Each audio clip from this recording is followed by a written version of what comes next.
ಯಲಹಂಕ ವಿಧಾನಸಭಾ ಕ್ಷೇತ್ರದ ಯುವ ಮೋರ್ಚಾ ಪರಿಚಯ ಸಭೆ ಮತ್ತು ಪಕ್ಷ ಸಂಘಟನೆಯಲ್ಲಿ ಯುವಕರ ಪಾತ್ರ ಎಂಬ ಸಭೆಯನ್ನು ತರಬನಹಳ್ಳಿಯ ಟಿಟಿಟಿ ಲಿಷನ್ ಅಂಡರ್ ಲ್ಯಾಂಡ್ಸ್ನಲ್ಲಿ ನಡೆಯಿತು.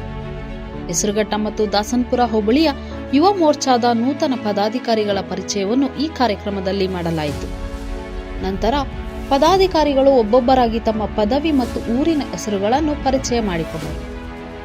ಈ ಕಾರ್ಯಕ್ರಮದಲ್ಲಿ ಯಲಹಂಕ ಶಾಸಕರಾದ ಎಸ್ಆರ್ ವಿಶ್ವನಾಥ್, ರಾಜ್ಯ ರೈತ ಮೋರ್ಚಾದ ಕಾರ್ಯದರ್ಶಿ ಕಡತನಮಲೆ ಸತೀಶ್, ಮಾಜಿ ಗ್ರಾಮಾಂತರ ಮಂಡಲ ಅಧ್ಯಕ್ಷ ಹನುಮಯ್ಯ, ಬಿಜೆಪಿ ಮುಖಂಡರಾದ ದಿಬ್ಬೂರು ಜಯಣ್ಣ, ರಾಜಣ್ಣ, ಮಂಡಲ ಪ್ರಧಾನ ಕಾರ್ಯದರ್ಶಿ ಮಂಜಣ್ಣ, ಮಹಿಳಾ ಮೋರ್ಚಾದ ಅಧ್ಯಕ್ಷ ಮಂಜುಳಾ ಮಹೇಶ್, ಬಿ ಶ್ರೀನಿವಾಸಯ್ಯ, ಎಸ್ಸಿ ಮೋರ್ಚಾ ಅಧ್ಯಕ್ಷರು ಮತ್ತು ನೂತನ ಯುವ ಮೋರ್ಚಾ ಅಧ್ಯಕ್ಷರು, ಉಪಾಧ್ಯಕ್ಷರುಗಳು, ಬಿಜೆಪಿ ಕಾರ್ಯಕರ್ತರು ಭಾಗವಹಿಸಿದ್ದರು.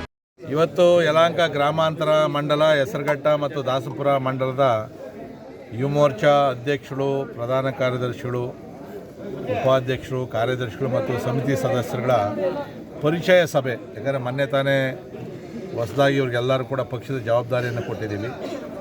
ಸೊ ಯುವ ಮೋರ್ಚಾದ ಎಲ್ಲ ಪದಾಧಿಕಾರಿಗಳ ಒಂದು ಸಾರಿ ಪರಸ್ಪರ ಪರಿಚಯ ಆಗಲಿ ಅಂತಕ್ಕಂಥದ್ದು ಒಂದು ಕಾರ್ಯಕ್ರಮ.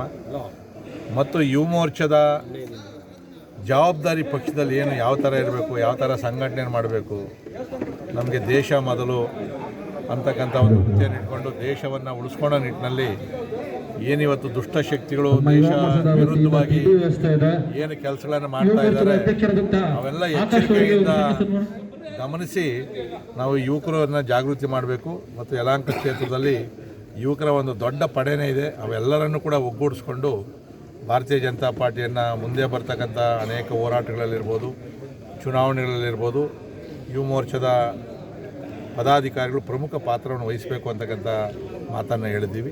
ಇದೇ ಥರ ಎಲ್ಲ ಮೋರ್ಚಾಗಳ ಕಾರ್ಯಕ್ರಮಗಳನ್ನು ಇದೇ ಥರ ಒಂದು ವಾರದೊಳಗಡೆಗೆ ಇಡೀ ಕ್ಷೇತ್ರದ ಬೇರೆ ಬೇರೆ ಮೋರ್ಚಾಗಳ ಕಾರ್ಯಕ್ರಮಗಳನ್ನು ಕೂಡ ಮಾಡಿಸಿ ನಮ್ಮ ತಂಡವನ್ನು ಸುಸಜ್ಜಿತವಾಗಿಡ್ತಕ್ಕಂಥ ಕೆಲಸವನ್ನು. ವರದಿ ಹನುಮಂತರಾಜು, ಮೆಂಡು ನ್ಯೂಸ್ ನೆಟ್ವರ್ಕ್, ಸತ್ಯದ ಕನ್ನಡಿ.